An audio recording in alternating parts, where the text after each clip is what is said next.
I'll make the motion. Marty Vitek, I'll second it. We have a motion by Laura and second by Marty. All those in favor signify by saying aye. Aye. Opposed? Motion carried. 3-minute public comments. Do we have anybody on the line here to make any comments on this meeting? I can't see this, so I need to ask. Is there anybody in the boardroom here that wants to make a public comment? I don't see anybody here in the boardroom that wants to make a public comment, and I don't see anybody raising their hand on the line. With that being observed, we will move on to item number 4, the approval of the Finance Economic Development meeting minutes for December 23rd and February 23rd. Has everyone had a chance to look at their packets and the meeting minutes?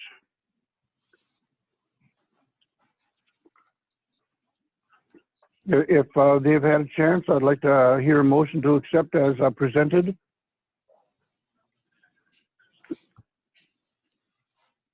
This is Laura. I'll make that motion. Thank you, Laura. We have a motion to accept the meeting minutes as presented. Looking for a second? Do we have a second?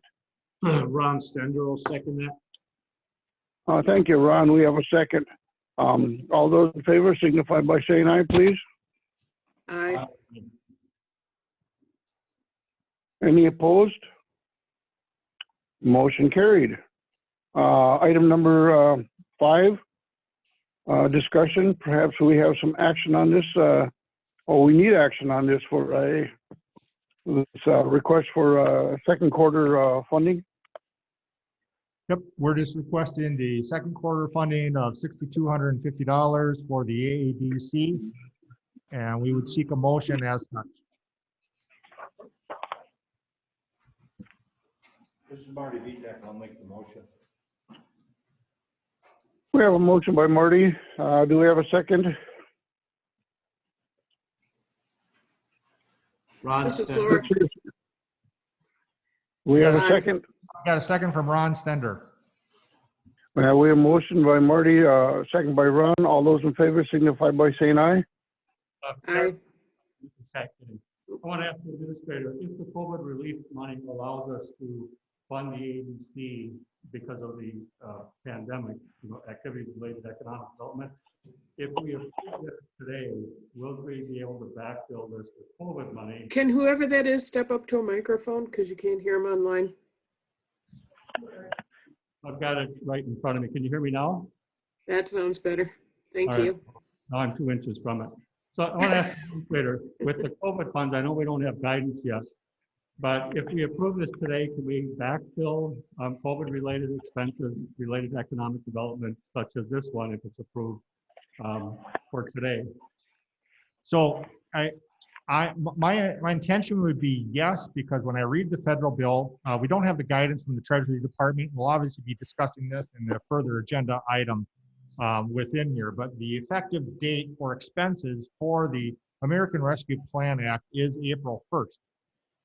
And so my gut guess is if we do this, we can basically just refill that pot. Okay. That would be my interpretation. But we'd have to make sure the auditors are okay with it. They're not the only ones that we would have to look at. If we have other community contributions, which we have made after April 1st, that would also be a question that we would have also. Now, if we had before April 1st, that's a question mark. We'd have to maybe, get WCA involved with that to say, because a lot of times what happens is Sue makes these, when we have these yearly payments, a lot of times they just make them in January, and the question is, can we not quite claw back that, but can we supplant that money that we already spent? And that's a research project which we'll have to go look into. So you're confident there's no difference between doing this today than after the guidance is provided? Because it'll still go back to April 1st? Yes. Okay. I think in the AADC, so when you look at the 5 categories and you see what is allowed within those 5 categories. Basically, tourism and economic development is clearly spelled out. I don't think that's a gray area. All right, thank you.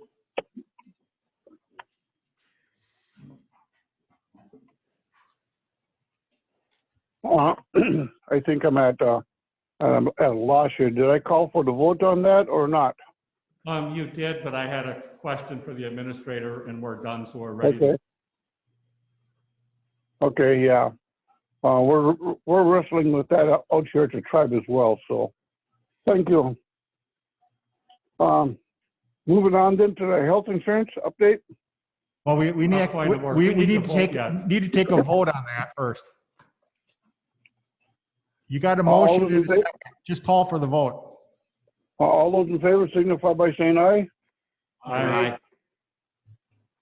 Opposed? Motion carried. That was my question. I knew we had a motion second, so I thought we had completed that, so I'm sorry. I apologize to the group. Okay, health insurance.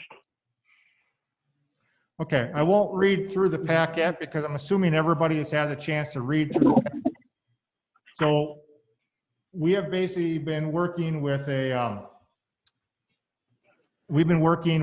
health insurance study group, a couple county board members, a couple department heads, a couple line staff, county clerk's office, myself, and we've been meeting and going through all the different avenues to try to stabilize the healthcare fund.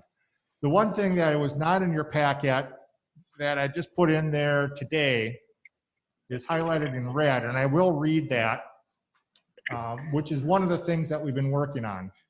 So we made one change already. That's how the stop loss payments are handled. In the past, we would pay all the claims, then seek reimbursement from the stop loss carrier to replace the money that came out of the health insurance fund. Due to our high cost case that lapsed between 2020 and 21, we saw a large amount of money flowing out and then back into the fund, which created a need for additional dollars to be put into the fund from the general fund to keep it afloat. That's how we got that big loan. This increased the debt loans for the fund. We have since directed our third-party payer to hold funds for claims which are above $65,000, wait for the stop loss carrier, deposit the funds into our healthcare fund, and then we pay the providers. This should even out some of the wild swings in cash for the account. As of today, we have a balance in the bank for the healthcare fund of $398,000. As we get more accustomed to having lower swings, claims below 65, we will see about paying back some of that $1.7 million loan to the general fund. So far, we have borrowed or pulled $475,000 from the general fund to the support healthcare fund in 2021. So if we look at, this is our spreadsheet here. So you can see we have it listed by months. So we have January, we had to pull in this $475,000 and borrow from the general fund because we had this big $1 million claim. That kind of precipitated the need to basically rejigger the stop loss. And then we have our February claim, and then March, and then April, and then, so like in April here, you have deposits of April of $160,000, and we had outgoing costs of $510,000. So being self-insured, you have to have a cushion of a number of hundreds of thousands of dollars within your fund in order to accommodate, an uneven incoming and outgoing balance. So when we look overall, so far we've had deposits of 1.8 and credits of 1.1, but that includes $475,000 of additional draw. And we basically have, like I said, we have an ending balance of $398,000 in that fund. So I would still wait a little bit before maybe pulling $100,000 out and paying back against that $1.7 million loan to the general fund. But you can see in the long run, if we're ever going to pay back that $1.7 million loan, we're going to have to make some adjustments. So some of the adjustments that we've talked about are moving dental to a fully insured plan. So right now, dental is part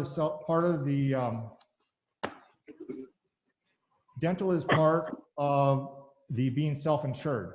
And so you can see here on this sheet, and Mike, I apologize, you can't see this, but we basically, if you pull out dental, cost to the levy, anywhere from $93,000 a year down to $40,000 a year. So again, it's based on what people actually claim.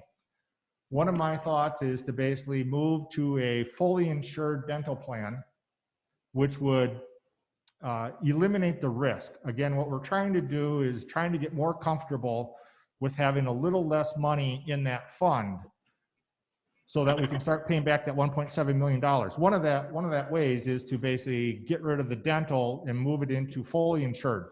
We would basically have the same percentage. Right now, the county pays 90% of the healthcare and employees pay 10%. So is dental the same on that? Dental is just a flat amount. Okay, so yeah. So it's like what, 25 for a single, 35 for a single plus one, and $50 for a family. Yeah, yeah. Okay, so that's what they're paying. So we would basically try to come up with some sort of, we'd have to get a bid and then basically come up with a similar percentage, but we would basically limit the risk to the healthcare fund by doing that. So that's one of the suggestions that this committee is looking at. We've looked at moving to a fully insured plan. We've got the issue with getting bids is bids are usually only good for 60, maybe 90 days. And so the bids we got were for effective start date of June 1st, but it makes it very difficult from a county budgetary standpoint to basically do anything mid-year, because then your renewal dates are mid-year. And so you don't have any opportunity to budget appropriately for that. The actuarials that do our analysis of our fund, they estimate we should be increasing our healthcare premiums or contributions anywhere from 8 to 12% per year. And we really have held it flat. That's kind of how we've gotten into this problem.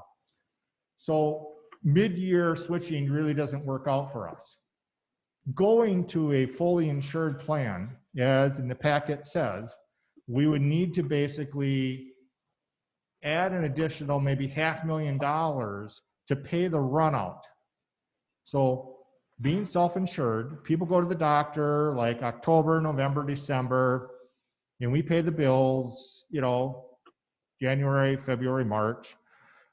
If we went to a fully insured plan in January, the problem is we'd have to pay for the fully insured plan, which would be the same price or more, most likely a little bit more than we're currently paying. Plus, we'd have to pay all the bills from the previous year.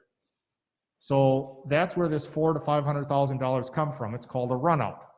So from a cash perspective, I don't see, unless our consultants that we're going to talk about coming up have a better way to rejigger that. I don't see how we can get away from that right now without having a bunch of cash that's not allocated or restricted to be able to utilize for that.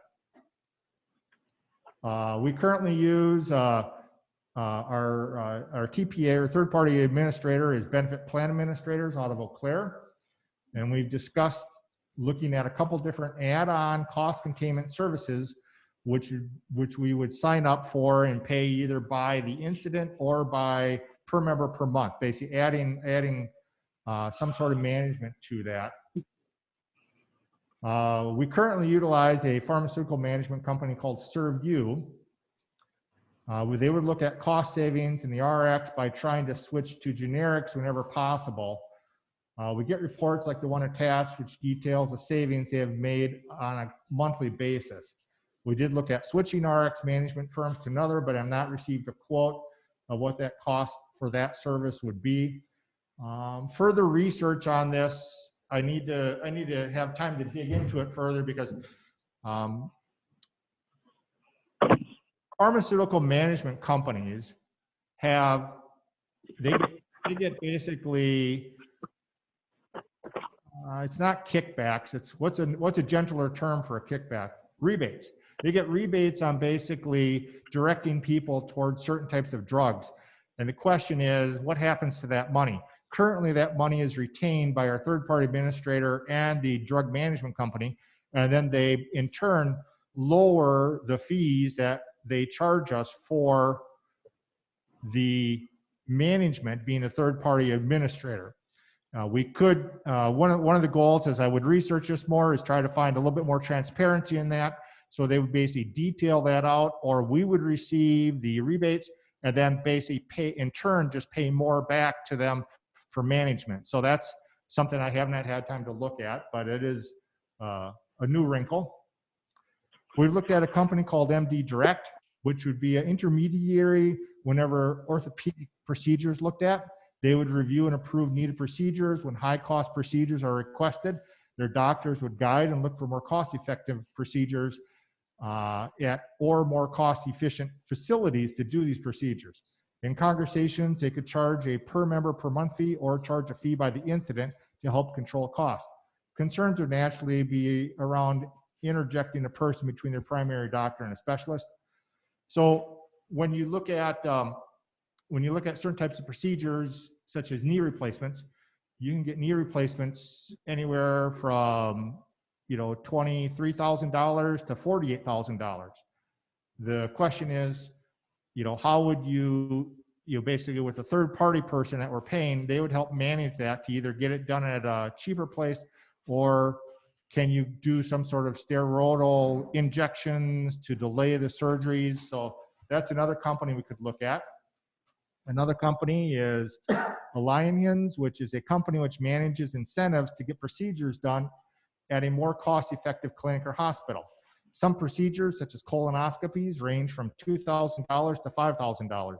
The company that manages be using our healthcare fund, and they pay people to go to a cheaper location for this service. Big ticket items, such as hip replacements, can vary from $24 to $454. There are cost savings to be had, but again, it'd be a policy of paying people to go to another facility, some as far away as the Twin Cities, to save healthcare costs. They would charge a per person per month fee to help control costs for our self-funded plan. In discussing increasing deductibles for staff and adding either a health savings account or a health reimbursement account to help mitigate the increased out-of-pocket expenses to the staff. The HSA could be funded by the county, the employees, or both. This would be money put into account when the employee's name is on it, and they'd be used for medical costs. This is money that they would be able to keep and take with them when they leave the county. The thought is that employees might think twice about going to urgent care or other low incident visits if they're spending their own money to do so. The HRA is a reimbursement account that staff would spend money help propose the high deductible plan. So there's some people that have like a $13,000 deductible, and the organization basically pays the first $10,000, let's say, because the thought process is that not 100% of your employees are going to be going all the way up to a $13,000 deductible every year. So you'd save money on the insurance aspect by having a higher deductible and hopefully not paying out the $10,000 to everybody. So there's another variable. Another estimates of hiring another third-party payer, which might have different tools to help guide health fund projections and different cost containment services to help manage our self-insurance plan. At the current time, it's too soon to get quotes for 2022 contracts, but it is time to think about what type of cost containment contract we would like to explore. Being self-insured has benefits of being more in control of your own costs on an individual year basis. The problem is industry standards is you have to be putting somewhere between 8 to 10% more in per year in order to keep pace with inflationary increases in the industry. The county has been putting the same amount in for the past few years, and hence it's fallen behind $1.7 million. I don't have a solution for how to pay that internal loan back besides just not allocating our general levy dollars on operations and paying the loan back instead. This would create stresses in the operations if we have to cut services and people in order to pay back healthcare costs from 15 years ago. So kind of my thinking right now is there's a lot of variables, as you can see coming in here. We basically are managing the stop loss a little bit different. We have eliminated the health insurance for retired employees over the age of 65. So the county used to provide that at a discount where people had retired from the county and they reached age 65, they got a discounted rate on the premiums. They weren't paying full COBRA load. So we eliminated that this year. So there's some savings to be had there. Savings to be had on the reinsurance issue. If we move the dental off, I think that would be a savings there. And then I'm looking at probably dropping in a 10% increase into the health insurance plan itself. So in this case, right now, our family plan has a total contribution between the county and staff of $2,000. I would basically move it to, let's say, $2,200, of which the staff would still pay 10%. That would drop in around $300,000, a little over $300,000 into the system per year. And so if we look at those variables, added money, decrease risk, and decrease exposure to over 65-year-olds, then see what happens with this plan going into 2023. That's where I'm thinking right now. But we'll get more numbers later. So with that, I'll take questions. Pat. We have retirees that are under 65, correct? We do offer health insurance at the full COBRA rate, so the full $2,000 for a family plan to people who immediately enter Wisconsin retirement system after exiting the county. And currently there's just one person on that. It doesn't seem to be a very, very popular thing to do. So but after COBRA, do we have any retirees on healthcare that are under 65? So after COBRA, which is a federal mandate, the county could make a policy, just like the county made the policy and switched this back in September. I think August or September, the county board basically changed the policy for over 65-year-olds. And that would be effective. We were going to have effective January 1st, but because of the timeline, we did build an extra month in there. So that effectively came into play February 1st of this year. And so the county made a policy. So we could certainly make that policy to say, after COBRA, you won't have the opportunity to be part of the risk pool, let's say, for the county. So, and I think that's something that we have to look at. So we've got people that are off of COBRA, and I understand we have to have COBRA because of federal law. And then once they hit 65, they go on Medicare. But that space in between, most organizations after 2010, they made changes to their health insurance. The county is literally a decade behind now on making changes to healthcare. So the group of retirees that are off of COBRA but under 65 yet, they've had incredibly good and inexpensive insurance for a long time. And the county is going to have to, with all things considered with the budget, consider either eliminating that, charging them more than 10% of that total cost, or doing something to recoup that. And what it's going to come down to, when I look at what's going on in the state, we're the second poorest county. We have the smallest net new construction, and we've made, as a county, some decisions that weren't the best decisions of the last 10 years financially.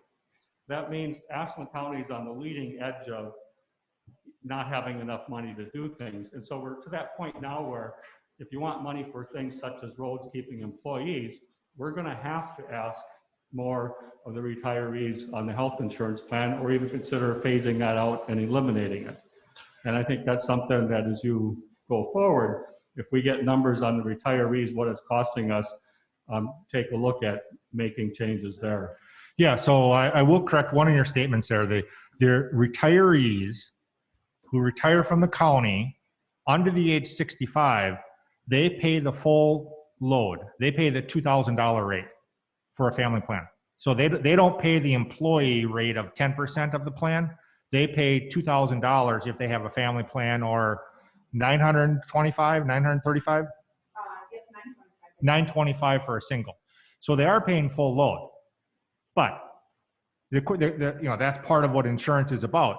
Somebody could be paying in $24,000 a year. They're paying the county for insurance.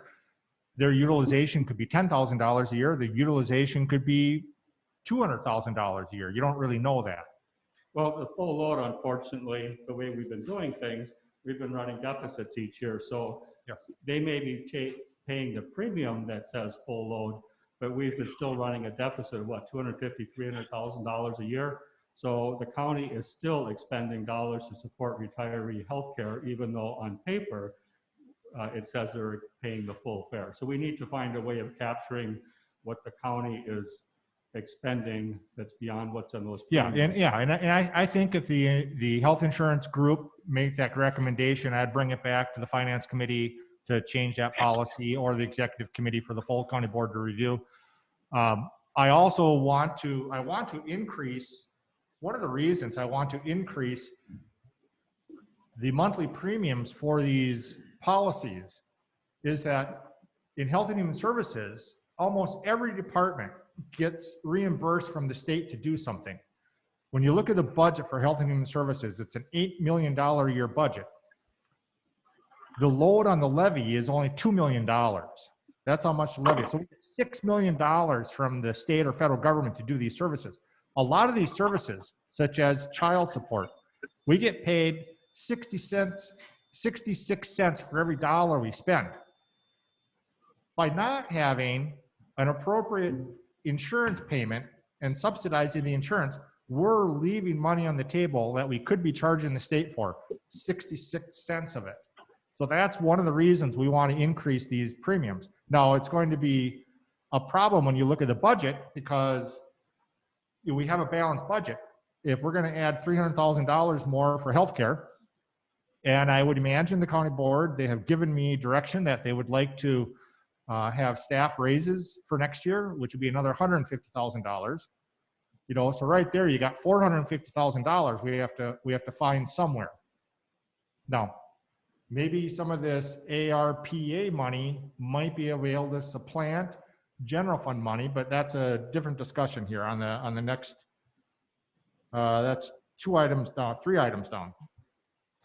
So I have one more comment on that.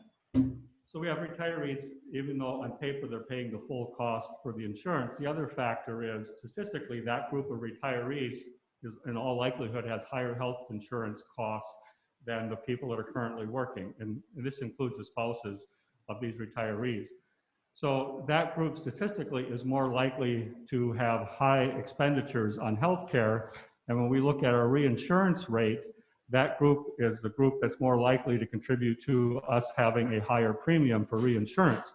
If we wanted to, in part, mitigate the effect of these costs with healthcare up and down and these big claims, et cetera, if the county simply no longer offered health insurance for retirees beyond the COBRA, you then would have a simpler situation. You wouldn't have the group that's most likely to run up high bills and cost the county more on the reinsurance rate. Yeah, and I think if we were going to go that direction, we'd want to try to provide as much time as we could for people to do that. I know that's why in August or September, when the county board made the decision for the over 65s, we extended it a month, so they had the equivalent of almost 6 months to do this. So we'd want to do that May or June to say, starting in 2020, we're no longer going to have that. And I think part of this is, if we're going to have a referendum, the county's got to demonstrate that it's done some things to tighten the budget. If the public knew that the county is in any way subsidizing retirees, that's a tough sell for people that don't have insurance and live below the poverty line. Yep. Any other questions on health insurance? Right? There's no motion here. This is just an update for this finance committee to know that our group is working on it, and it is a very complicated issue. There is no comparing apples and oranges here. This is comparing apples and walnuts. I mean, it is a whole different genre of how to think about how we fund this, but I just don't see us getting away from self-insurance, at least in the short term. Can I just add that? You have to speak in a microphone. Oh,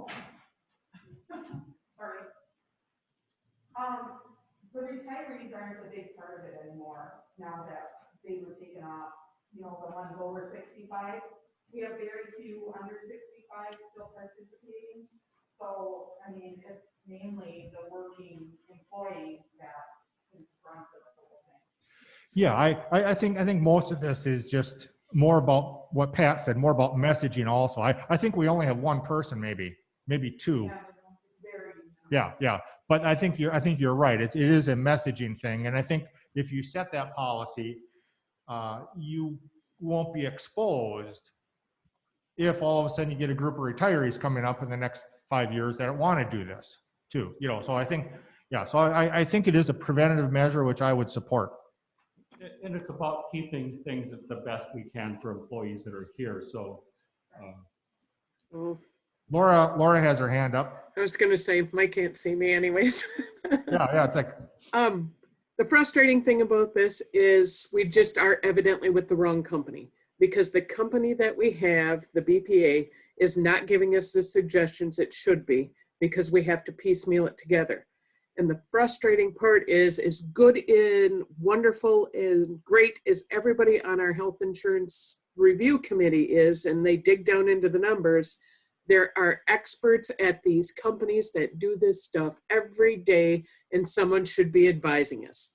Right now, we're trying to armchair quarterback this without knowing all the different pieces, because I have explained a whole bunch of other ways that we could be cutting these costs, but we don't even have the information that we need about the health ailments inside of our plan.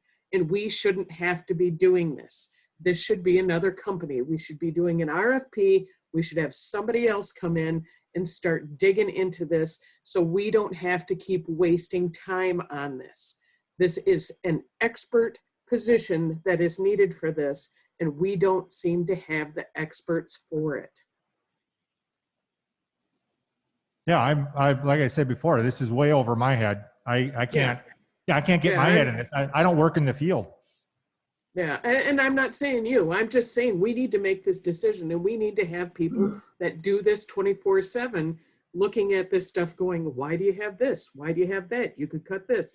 I've been talking with some people that are experts on it, and yes, they're another company, but they don't understand how we have been let just kind of loose doing this ourselves.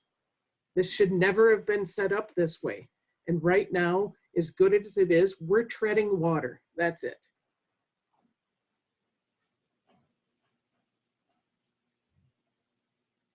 I mean, the committee can make a motion to send out RFPs. We do have one RFP for self-insurance from a local broker with Medica. And that is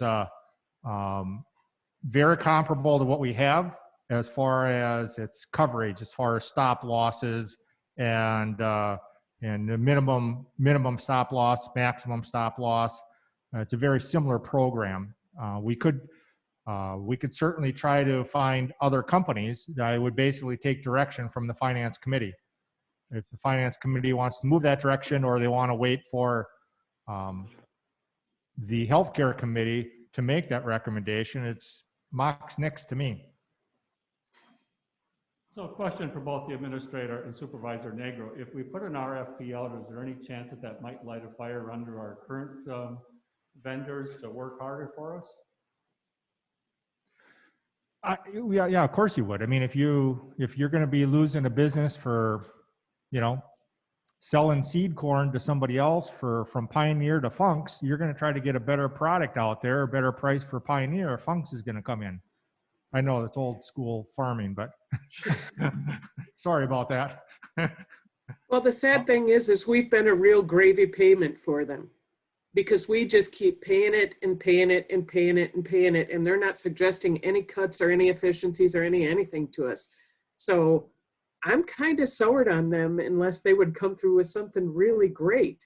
There are lots of other places that they're just, modus operandi is to make sure that the people that they have underneath their contracts know what their efficiencies are getting monthly reports on what these numbers are, because Clark shouldn't have to be digging through this.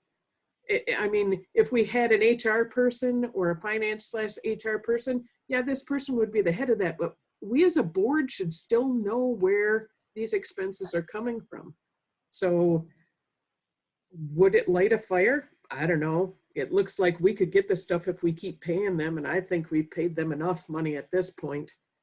Maybe we need to find somebody that does their job just as a matter of doing business.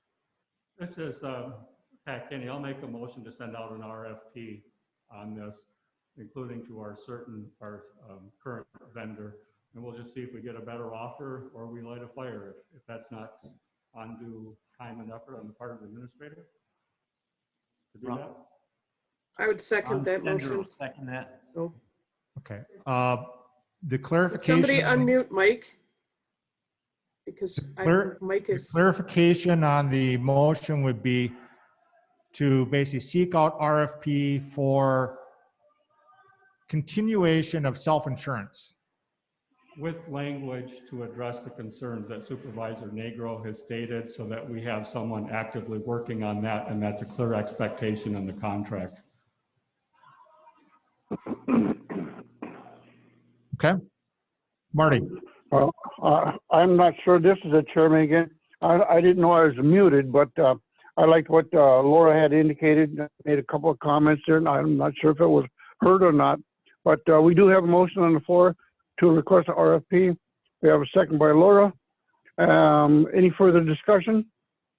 Yep. Yeah, Marty has a question. Marty? Yeah, who would we be sending them? I believe the I can't- administrator would have a list, and Supervisor Negro has additional ones. So you're sending this out to any vendors that you think may be able to provide this service that you're aware of, correct? Yeah, there's other people that would provide this service. You know, this is not, they're not unique. point I of don't have the name. clarification here. Is this, when this is just an agenda discussion item, is this the appropriate place to have this for any kind of motions at this point?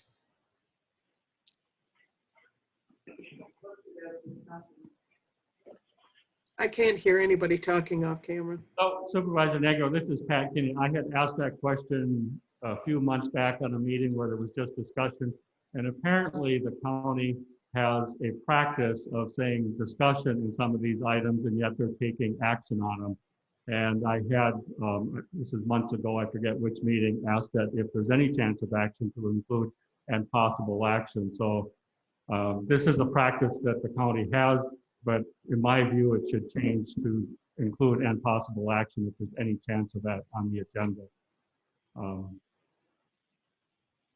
I totally agree. I just wanted to make sure we're doing this in the right order and right process.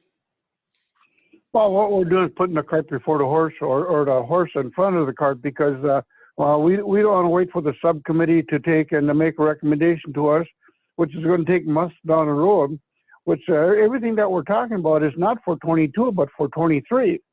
So any information that we can get from a perspective, what do you call it, bidder on the RFP and what have you, like Laura had indicated, our current people that we're paying money to, they're just sitting there in the wings, and as long as they keep getting the money, they're happy, and we're not happy. We're looking for alternatives here.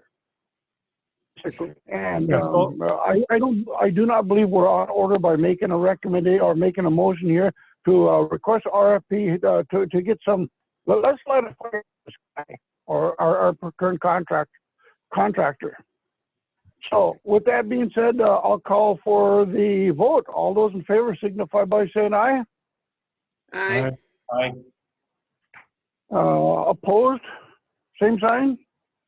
Motion carried. So then we are looking to put out an RFP, looking for some potential bidders to step forward, and by doing so, we're looking to light a fire under our current contractor's butt here to, hey, you can. We're sending them a message here that we think they can do a better job rather than just taking our money.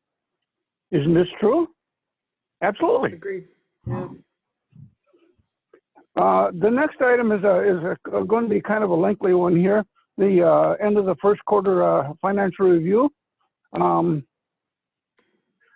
wants to start the discussion? Yeah, so, so we added a couple things to the packet that you saw in your emails yesterday, the day before, I can't remember what day it was. This is, the packet's rather long, 85 pages of information. One of the things we just kind of want to have a snapshot is, where are we at? Here's an income statement for the first quarter. You can see there's more revenue than expenses, and a lot of that has to do with you're getting taxes in. You get taxes in only twice a year. You get a lot of revenue in, and then you spend it. And then this is your December statement, and you can see the December statement basically came in basically balanced budget from there. Now we had some departments that had large expenditures, but they probably got grants also. So they were way over on expenditures, but they probably got reimbursed for that. We had CARES dollars, we had pandemic money coming in. So we did have increased expenses, but we also had increased revenue off the adopted budget. The bottom line on this one here where it says $12,474,000, that basically is the equivalent of retained earnings. So over the decades, ever since the county board is keeping track of money, you basically have made $12 million over that last half century, let's say. That doesn't mean you have cash, but that just means it's more of a book value. So within this packet, you'll see basically the end of the year expenditures, the end of the year revenues, and then in the first quarter revenues and expenditures. And then I basically added in right at the tail end here, I added in the investment report. And Mike, you'll be able to see these online if you wanted to see them. So our overall investments that we have in the bank as of the 31st is $5.6 million. And of that, you basically have some restricted. So like the jail assessment fund, you can't spend that. Disaster relief, Wisconsin land records, stumpage, those are, these types of things. It can't be used for operations because they're restricted funds. You have the capital improvements, there's $1.3 million in there. Again, that's a capital improvement budget. So only capital improvements such as road equipment. We're taking a couple sheriff squads out of there. We're paying for our loans for our 2 buildings for HHS. And then you have the milk money, which we talked about, which, excuse me, which the last county board meeting, we basically moved that to be unrestricted. So that can be utilized for cash. And then you have your CD, which is what we want to try to, keep as much as we can, because we do get maybe $40,000 of interest out of that every year. So that's where we're at for cash. And like we've talked about before, this is towards the high end of where we have on cash. And I'm more nervous about cash for 2022, when after we expend money for the road department constructions this year, they're going to be utilizing cash. And next year we have even more cash going out for road construction. So our consultants that will be coming in and talking about this will help us analyze where we're at. With that, we have Sue Mission here, our accounting clerk, to answer any questions.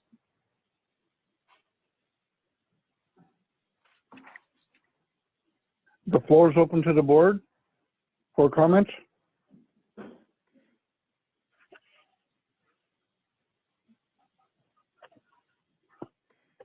So yeah, one of the things that we're hoping to get, excuse me, one of the things we're hoping to get out of our Department of Revenue / Weed Act $25,000 grant would be something that we could basically produce reports that would be more user friendly, not only for the board, but also for each department and also for the citizens. Because it is kind of arduous to go through this 85 pages and figure out at a department level, are they on budget or not budget? Because you'd have to look at the revenues first and then look at the expenses, which is maybe 30 pages away, and then figure out where they're at. So that's one of the things that, one of the goals is having better reporting is with this $25,000 grant. That's one of the outcomes that we would hope to have. Clark, I had sent you and I see you and Mike Berlin, and I also CC'd Gary on it because he has email and looks at it.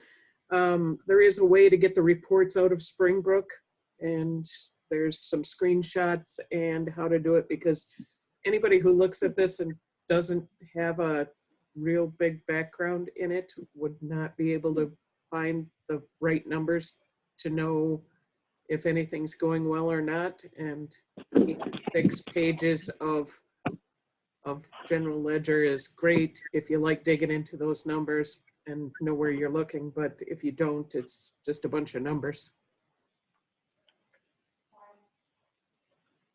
Okay, any questions? Okay, thank you.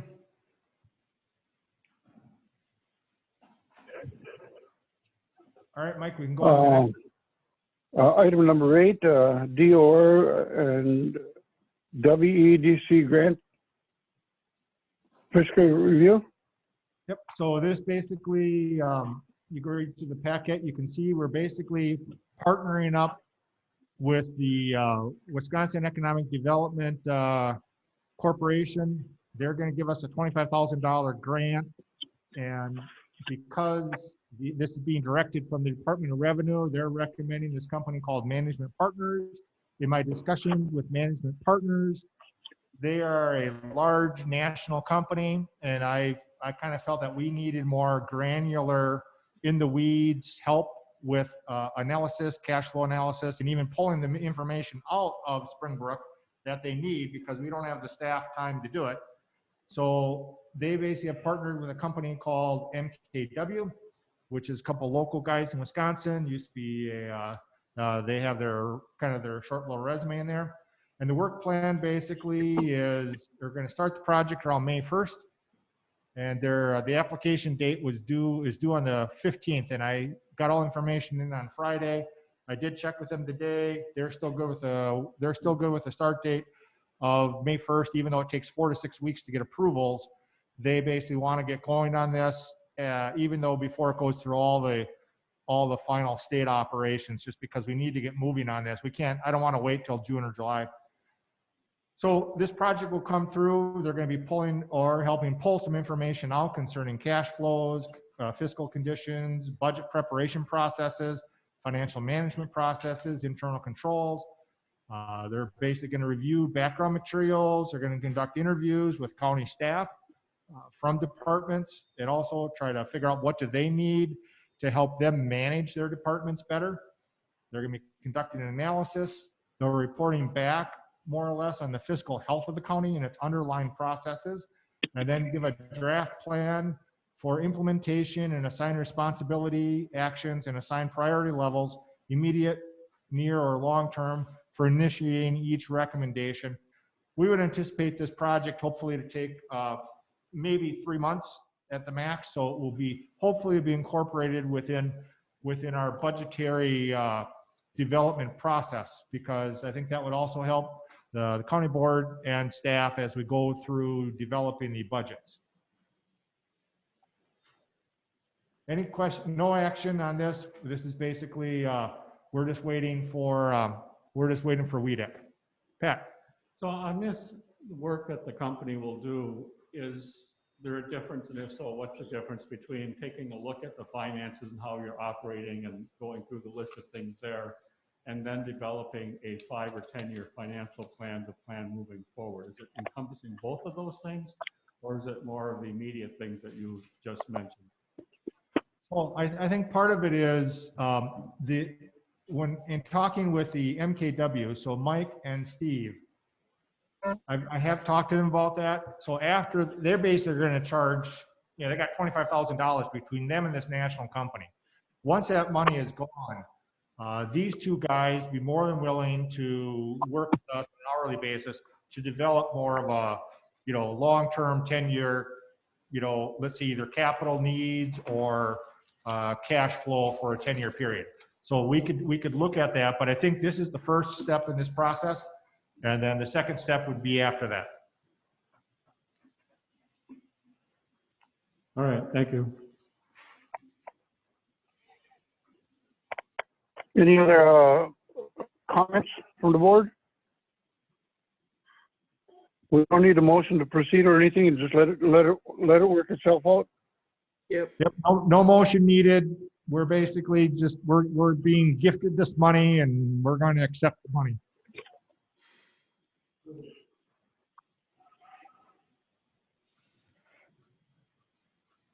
If there's no other comments or questions, let's move on to verbal administrator updates. We're coming down to the last 10 minutes here, and we're going to start our other meetings. So, Well, we did add one thing, which was requested by our chairperson to talk about the budget, given the referendum issue, and so we did post that online. And so this will be talked about both at the executive committee and the finance committee because there is such overlap. I think the executive committee will be talking about things such as a hiring freeze.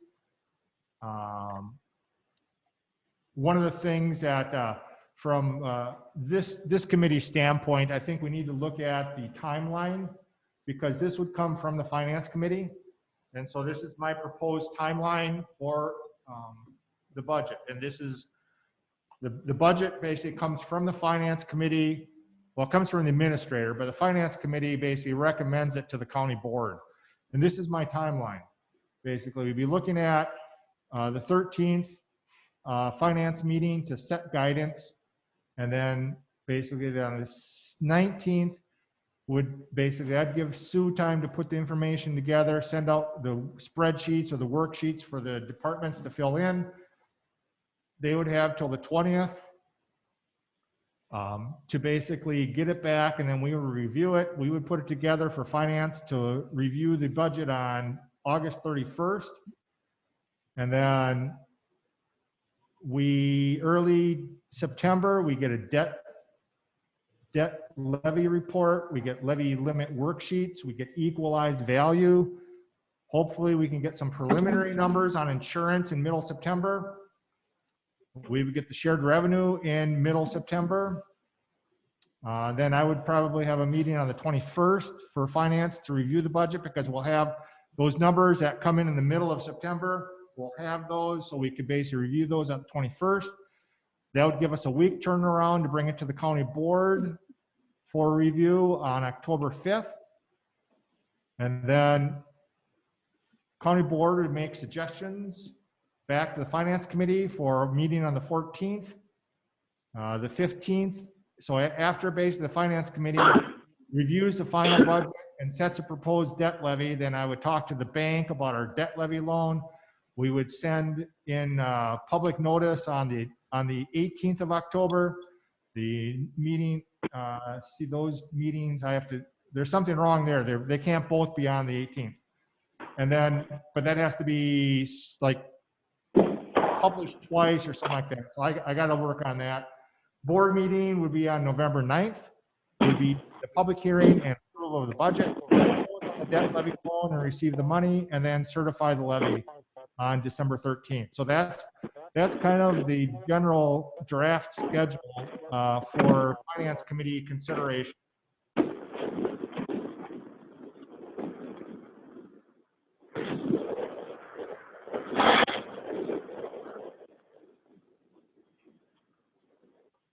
All right. Whoever is Bert on the call, can you mute yourself because your static is taking over being able to hear?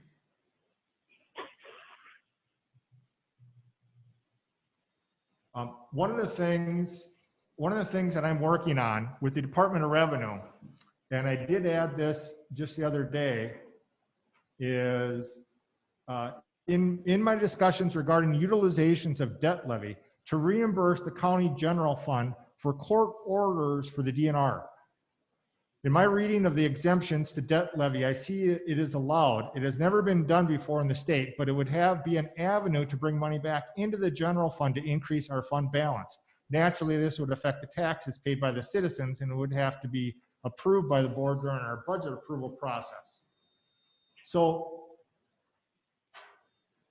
this is the debt levy law. So basically, when you're taking on debt for county, traditionally, you just utilize it for capital projects, but you can also use it for, to comply with court orders or judgment. You can also use it to provide liability insurance, property insurance, risk management services. So I'm having actually a meeting. Hopefully I'm having a meeting this week with Secretary Barca, the Department of Revenue Secretary down in Madison. These are our court orders that we have. So from the HHS, we spend about $2 million on these types of court ordered placements. We get reimbursed about $800,000. So we basically general levy money that gets spent on court orders is $1.1 million. That was last year. We also have guardian ad litems, psychiatric evals, guardianship, adversarial counsels. So we have a total of $1.4 million of court orders that we have no opportunity to budget for. It doesn't matter if you budget $1, you still have to pay them. And so I'm basically pushing them to say, what does this mean, court orders or judgments? I think the framers of the law probably intended it to be maybe made for, you have, a plow truck runs over a school bus and you got $10 million worth of claims you have to pay out. Well, you can take debt levy to do that. But in my reading of the law, the narrow reading of the term court orders, it doesn't delineate that.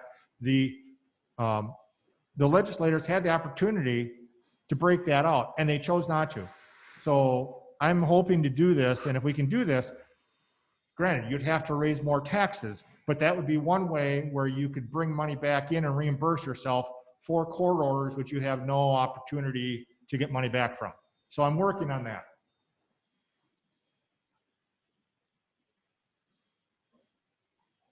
And so beyond that, the packet basically is self-evident, talking about utilization of debt levy, the road fund. I mean, there's other things in here, but we're kind of running out of time here. Are there any questions about this agenda item? Dick?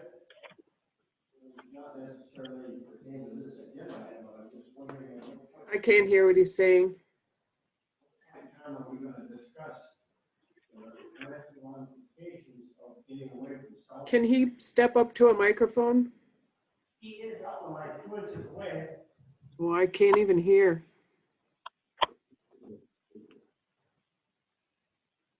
Yeah, you got to be like this, Dick, right next to it. Think like a rock star. Are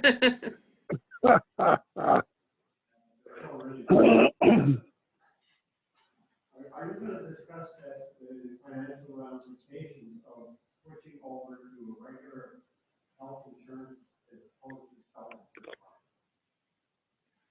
Is that mic even on? So Dick basically is asking, the question is, at what point are we going to be looking at switching to a fully insured plan and getting away from self-insurance? And as I kind of explained earlier, I don't think we have the cash right now to do it, to get away from it. That may be something we could look at in 2023 or 2024. But I think in the short term, we need to figure out how we're going to modify what we have. There are advantages. There are counties that want to go to self-insurance, be self-insured, because there are advantages to do that. You're in more control of what you have. The issue is you have to have cash. You have to have cash on hand in order to help the highs and the lows. So. And also, the thing is if we get someone that actually helps us manage all those pieces that I spoke about before, it can be way better than being fully insured, and it can be way better insurance for the people that we have as employees too. So it's just that this thing has been let go on itself for quite a while. We should be getting more information, and a good company would have not, okay, not a good company. Anybody that has any kind of support services for the people that they have contracts for wouldn't have let us get this much rope around our necks.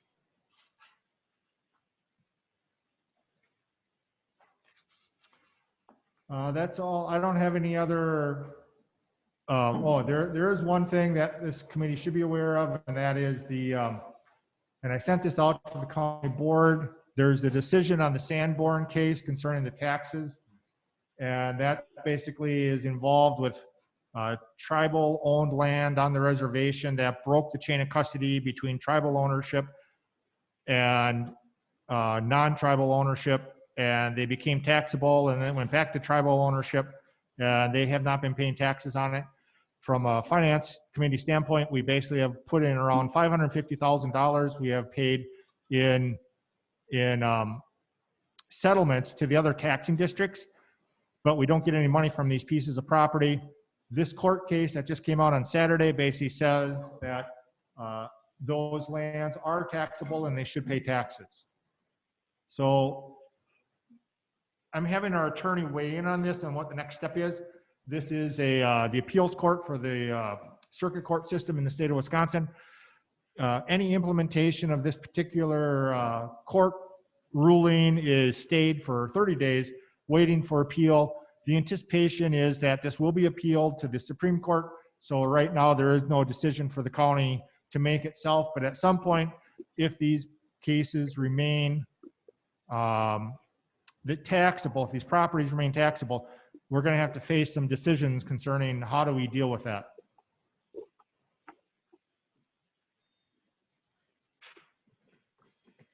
I don't have anything else. Next meeting date? Do we have a tentative date in mind? I don't know, we could do maybe Tuesday, May 11th.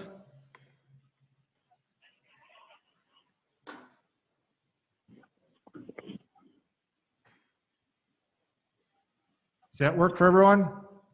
That works for me. Okay. Why don't we do? Anybody else? Yeah, why don't we do 9 o'clock on Tuesday the 11th, and then executive committee wants to meet after that. You know, like I say, a lot of these issues overlap, but there's no way around it. The way the county is structured, there's no way around having these committees both study the same issues. So, okay. Dick, do you have a question? I do have a question. Did you answer my question? On what? On the healthcare? On the healthcare, yes. Yeah, basically our healthcare group that has been meeting for about 4 months, they basically don't see a way for us to get out of being self-insured in the short term.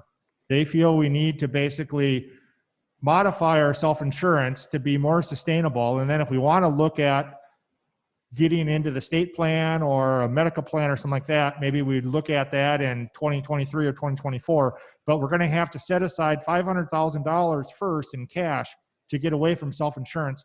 And right now we don't have the cash. See, that was my point to begin with. Letting people know how much it costs to get out of it. Okay? And the reason I'm bringing that up is I might have called from that Myers maybe a couple weeks ago, and she wanted to know exactly what we needed financially to run the ship. And I said, well, probably $1 million or $2 million. I can't hear him. Is the mic on? Yeah, come over to one of these ones. Yeah, try that one. Okay, can you hear me now? Yes.